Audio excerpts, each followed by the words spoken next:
we've started. We try to do some experimenting, and they call them triplets when there's 3 seeds. And so I've had the ladies pick out just triplets.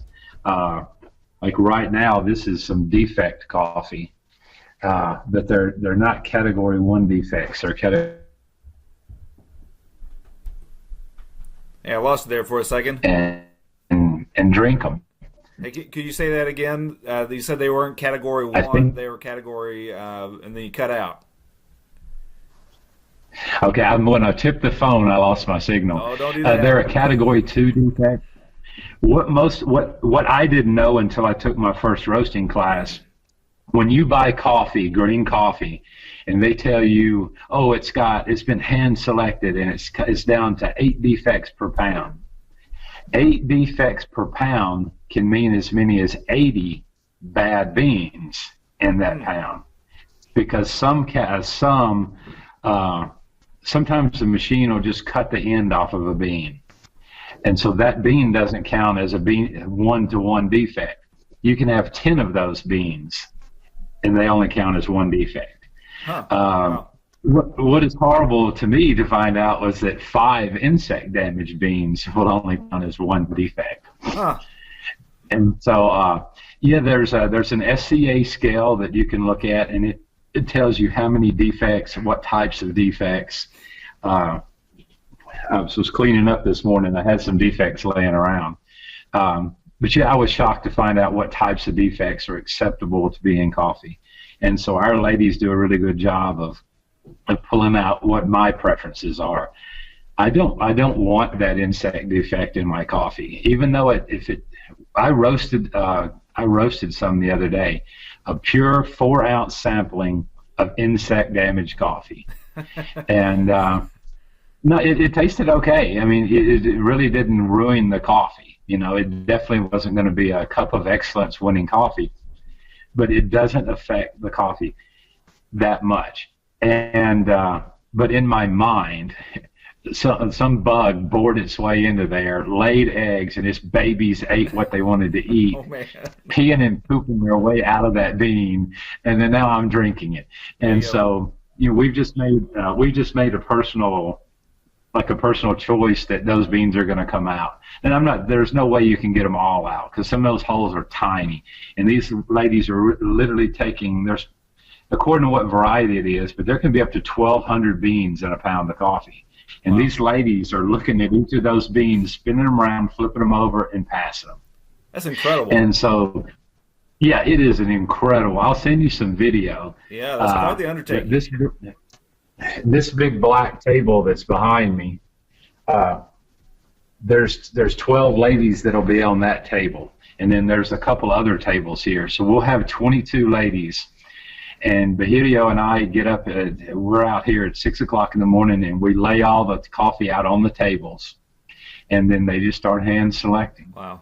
And there's one lady, and her job is simply to come and get a scoop of, worker number 7. Everybody has a numbered station. And we have to make sure that they're not letting a lot of defects pass through in the good coffee. But then also we have to make sure they're not letting a lot of good coffee pass in with the defects. Okay. And so there's, you want to get all the good coffee that you can, right? Yeah, that's it. And the more they throw, because if they're, they know there's a time constraint, and they know that I put a $5 bill on a 3-liter Pepsi with a rubber band, and every Saturday at payday, whoever does the most coffee gets the 3-liter Pepsi. And then the second place gets a 2-liter Pepsi, but only gets $3. And then the third place gets like a Pepsi that you buy in the store and $1. But it's still $1. $1 can buy 1.5 pounds of beans here.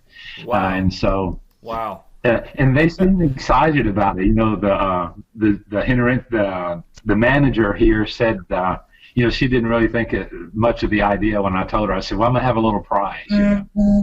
It did make her job harder, because she's having to inspect harder, because the girls are trying to go faster. Sure. But the girls it's just like a bunch of little school girls on Saturday, because they're all excited, and they're all gathering around while I'm calculating up that, their poundage for Saturday to see who wins the Pepsi. It's just a fun little, They have yet to share the Pepsi with the group.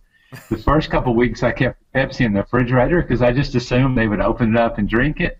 No, it goes into a backpack and it's going home because that's a pretty good treat for somebody, you know. It's according to what region you're in, but there's regions here that pay so badly that literally a 3-liter Pepsi is a half a day's pay. Wow.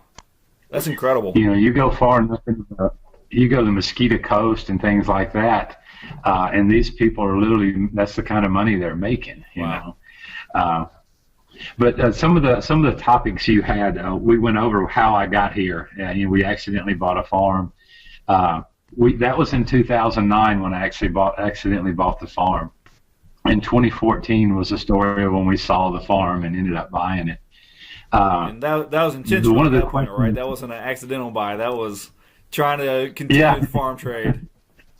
Well, we thought it was, my wife said it was a God buy because it was, we just happened to find it. The guy was living, and I don't want to get into immigration policies, but he was illegally living in the United States. But the first month after he got to the United States, he called his sister and said, "I'm never coming back. I love this place. I'm never coming back." So he walked away from a 50-acre farm and just let the plants die, let the neighbors steal them. And so he just wasn't coming back. He got him a construction job. He told me, he said, "I'm making $35,000 a year." And he said, and so he was trying to buy a house that was, I think you call it short sale. Yeah. The land, he had been renting that house for 10 years, and he said, "It's up for short sale." He said, "I need this amount of money in 30 days. You know, can you do it?" And so, and he told me how many acres it was, and he told me what he wanted. And I said, so I literally called the credit union at like 8 o'clock at night. Luckily, my wife's uncle was the president, and he said, "Well, I'll call the loan committee." At 10 o'clock, they said, "Yeah, you can get the loan." And so that's service for you right there. Yeah. Credit union all the way. It was 10 bank is a like, four-letter word. What does he want? I don't care. Just leave me alone. That's fine. Yeah. But well, for the self-employed, a credit union is a must because they don't do credit scores and things like that. And so that was. I'm a Dave Ramsey guy, if you know who that is. Yeah. But so we got the farm, and that was. But the idea was, to help all these people, and we wanted to leave some kind of a legacy. So many of the times, like we said, we did the 2-year thing with the house. So many, we've got horror stories with those houses, and like one lady stole the roof and doors and everything. She couldn't sell the house, obviously, but she took the roof, doors, windows, all the electric wiring. Wow. She took everything. How they got the wire undone from the transformer without killing somebody, I don't know, but they did. Wow. But somebody had just asked me, you said, what keeps me going? And somebody just asked me that question the other day.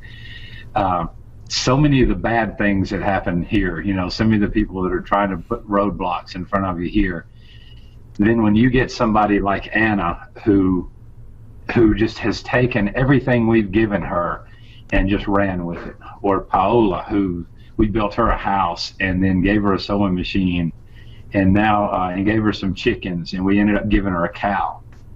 Last year she had 6 calves after 8 years, and so she had a herd. And so last year she sold them for a team of oxen and all the supplies. She said, "I can make more money plowing fields for people with this team of oxen than I was making selling milk with the cows and that." And she took the 12 chickens we gave her to something like 150. Wow. And she was selling eggs, and she was selling meat. And then with the sewing machine we gave her, she started making feather mattresses and feather pillows. And you just, you give a man a fish and you teach him to fish. And that's incredible. This lady's draining the pond. There ain't no more fish. She's just going to town with it. That's great. This year Anna, we've helped her get her crops planted, her farm planted. And we built her a solar dryer where she can dry her own coffee. So this year she'll actually have 2 150-pound bags of coffee that ride to the States with our coffee. And so we've got a couple of female roasters that are going to buy her coffee, just a woman power thing. And so we're setting them up, and they won't go through us. They'll buy it directly from Anna. And so she'll make 3 times the amount that she would have made selling coffee to the coyotes in the road, Wow. selling this way.